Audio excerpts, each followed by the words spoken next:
Ó, galera, descobri qual que é o problema aqui.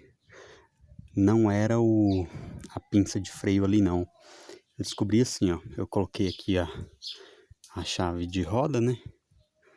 E usei um martelo aqui como pra poder ter pegada aqui, ó. Então sempre quando eu fazia isso aqui, ó, pra frente, pra trás, ele dava um estalo. E aí eu entrei aqui debaixo. E aí pedi pra minha mulher ficar balançando lá fora, né?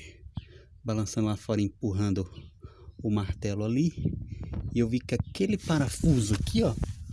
Esse aqui, ó, que eu vou te mostrar. Esse danado aqui, ó. Ele balançava e tava balançando muito. Muito mesmo. E aí, eu só cheguei aqui com uma chave 19. Ali. Ó. E apertei o parafuso. Só aqui, ó. Apertei.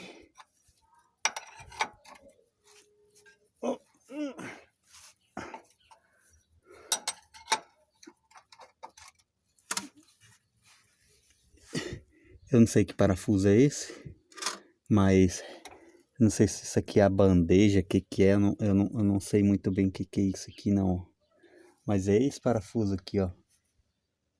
Certo? No finalzinho tem uma bucha ali, ó. Uma borracha.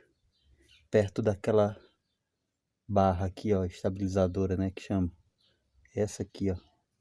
Se dá uma apertada boa. Cara, sumiu o barulho. Sumiu. E aí, o antigo dono, falou que tinha trocado bilheta, tinha não sei o que, trocado não sei o que lá. No final era só falta de arroxo nesse parafuso lá.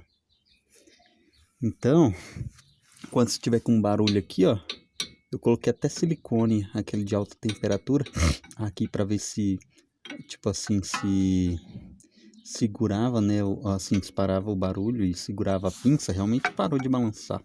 Só que o barulho não era aqui, o barulho era no parafuso, beleza?